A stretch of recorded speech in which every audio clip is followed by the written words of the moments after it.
আসসালামু আলাইকুম। আজকে তোমাদের সম্ভাবনা থেকে একটা কোশ্চেন সলভ করাবো। তো কথা না বাড়িয়ে শুরু করা যাক। দেখো প্রশ্নে কি বলা হয়েছে, 1 থেকে 15 নম্বর পর্যন্ত টিকিট নেওয়া হলো। দৈবভাবে একটি টিকিট নেওয়া হলে 3 অথবা 5 দ্বারা বিভাজ্য হওয়ার সম্ভাবনা কত? 3 অথবা 5।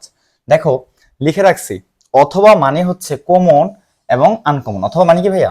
কমন এবং আনকমন। তাহলে দেখো 3 অথবা 5 দ্বারা বিভাজ্য হবে কোন টিকিটগুলো সেটা লিখে ফেলবো। অথবা মানে বলছে কিন্তু কমন যেটা হবে সেটা নিতে হবে, যেটা কমন যাবে না সেটাও নিতে হবে।